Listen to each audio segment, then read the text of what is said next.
बिस्मिल्लाहिर्रहमानिर्रहीम। अस्सलाम वालेकुम व्यूअर्स, आप देख रहे हैं डाइनिंग और सर्दियों की एक और सौगात दही या लस्सी से बनने वाला तारा मीरा का साग बना रहे हैं। मजे की बात, ना तो इस साग को काटने की जरूरत है और ना ही तड़का लगाने की। रेसिपी पसंद आए तो चैनल को सब्सक्राइब कर दे, बेल आइकन को ऑल पे कर देने से आपको वीडियो का नोटिफिकेशन सबसे पहले फ्री में मिल जाएगा। इस रेसिपी में तारा मीरा के साग की 2 गठियां इस्तेमाल कर रहे हैं। मुझे लग रहा था इस्लामाबाद से ये साग नहीं मिलता, हमेशा ये साग मैं अपने गाँव से मंगवाती हूँ। जिस पठान भाई की शॉप से ये मुझे साग मिला, वो इसे जमा का साग कह रहे थे। पंजाबी में इसे चमा का साग कहा जाता है। जड़ों वाले हिस्से को काट के अलग कर लेने के बाद इसमें जो पीले या खराब पत्ते होंगे इन्हें चुन के अलग कर लेते हैं। हर टहनी को सिर्फ 2 से 3 हिस्सों में तोड़ लिया है। 4 से 5 पानियों में किसी बड़े बर्तन में डालते हुए इसे खूब अच्छी तरह से धो लिया है। सबसे पहले इसे उबाल रहे हैं, उसके लिए इतना पानी लिया है कि साग अच्छी तरह से डिप हो जाए। हीट को मीडियम हाई ही रखा हुआ है। जैसे इसमें अच्छा सा एक उबाल आया है ना, साथ ही हमने हीट को लो कर दिया है। 1 से 1.5 घंटे के अंदर पत्तों की रंगत जर्दी माइल हो गई है। सो इसके साथ ही हीट को ऑफ करते पत्तों को छान रहे हैं। साग को उबालते हुए इसकी सभी कड़वाहट पानी में चली गई। इस पानी को इस्तेमाल नहीं करना।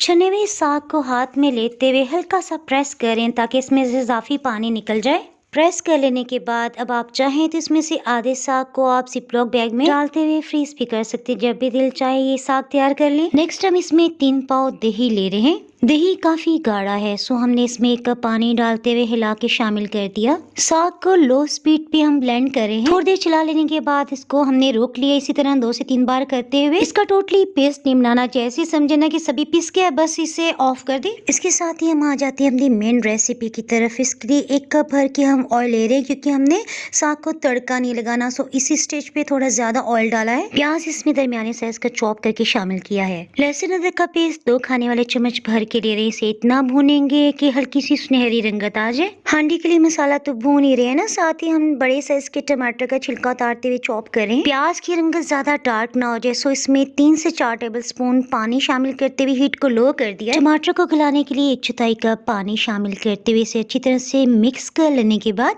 ढक्कन से कवर करते हुए हीट को लो कर रहे हैं। इसी टाइम के दौरान मैं आपको बता दूं इसमें काफी सादे से मसाले जाएंगे। आधी चाय की चम्मच गर्म मसाला पाउडर, 1 खाने वाला चम्मच नमक, 1 खाने वाला चम्मच लाल मिर्च पाउडर, साबुत खुश्क धनिया को हमने हाफ क्रश कर लिया। ये 1 खाने वाला चम्मच है। मसाले को भूनने के लिए आधा कप पानी थोड़ी थोड़ी मिकदार में डालते जा रहे हैं, इसे भूनते जा रहे हैं। टमाटर काफी हद तक नरम हो चुके हैं, साथ ही इसे मैश कर लेते। साग के ऊपर जो तरी आएगी ना, उससे खूबसूरत लाल रंगत देने के लिए इसमें 1 खाने वाला चम्मच भर के पेपरिका पाउडर शामिल कर दिया है। दही और ब्लेंड किए हुए साग को इस स्टेज पे डाल रहे हैं। ये काफी गाढ़ा है, सो इसमें आधा लीटर पानी मजीद डालते हुए अच्छी तरह से मिक्स कर लेने के बाद इसमें डाल देते हैं। इस तरह से मसालों का कच्चापन भी खत्म हो जाएगा और बिल्कुल हल्की आंच पे जब ये धीरे धीरे पकेगा तो साग के ऊपर अच्छी सी लाल तरी भी आ जाएगी। साग की ये रेसिपी मेरी दादी अम्मा की है, वो गाँव में इसी रेसिपी से हमेशा ये वाला साग बनाती है। इस साग को बिल्कुल भी तड़का नहीं लगाया जाता। सो खूबसूरती के लिए गोल वाली लाल मिर्च भी डालते हुए इसे ढक्कन से कवर कर दिया है। ये मैं आपको दिखा देती हूँ कि किस तरह से गाढ़ा है। इसके साथ ही हम हीट को ऑफ कर रहे हैं। ये साग जैसे जैसे ठंडा होगा मजीद गाढ़ा होता चला जाएगा। ये साग बनाते हुए मुझे अपनी दादी अम्मा की बात याद आ रही है। वो कहा करती थी कि ये साग नरोया होता है। इसका ये मतलब है कि ये साग खाए पिए को भी हजम करता है और खुद भी बहुत हाजिम होता है। इसके साथ ही मैं आपको क्लिप दिखाती हूँ। गोल गोल मकई की रोटी और सरसों का मिक्स साग की रेसिपी भी अपलोड हो चुकी है। ऊपर आई बटन में आपको लिंक नजर आ रहा होगा, उसे क्लिक करके रेसिपी जान सकते हैं। आप मुझे कमेंट सेक्शन में बताइएगा क्या आपने कभी ये साग टेस्ट किया।